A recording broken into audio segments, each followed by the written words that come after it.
That's. I understand Senator Sanders is with us. We finally got our phones working. Bernie.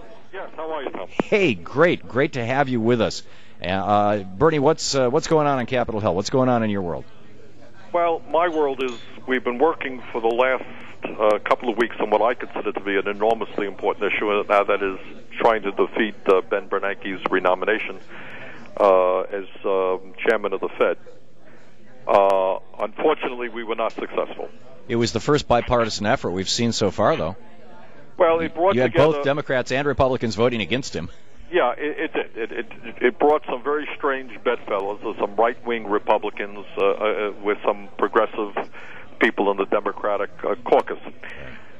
And the importance of the vote, Thom, to my mind, was that the idea of reappointing somebody who was a member of the Bush administration, an architect of the disastrous Bush policy, somebody who was asleep at the switch when Wall Street and our financial institutions virtually collapsed, and somebody who was not using the power of the Fed today to protect middle class and working families, just seemed to me pretty dumb. And I think Obama blew an opportunity to give us somebody who would say, you know what? I mean, how many times on this show, Thom, have we heard from folks who are paying 25 or 30% interest rates on their credit cards? Yep. Well, it's becoming the norm. It's becoming the norm. Well, you know what? Bernanke has the power to lower those interest rates today. We're hearing the president talking about the need for small business to get low-interest loans. Bernanke has the power to do that. We're talking about too big to fail and the fact that the largest banks of this country are even bigger than they were before we bailed them out. Bernanke can stop breaking them up.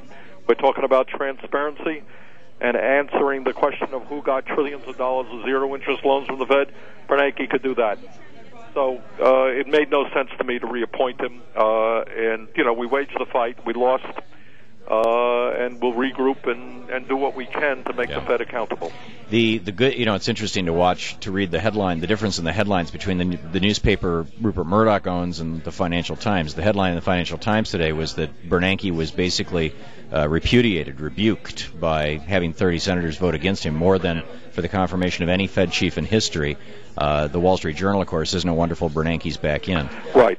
But here's the point. The point is that Wall Street put enormous pressure on the Senate, as did the Obama administration. So getting 30 people to vote no, which is almost twice as much as has ever happened before, is a rebuke. And they can't spin it any other way. And I hope that it makes the president and the Fed wake up to the fact not only that we've got to pay attention to a collapsing middle class, but that the Fed has got to be part of the solution and not the problem. Yeah, absolutely.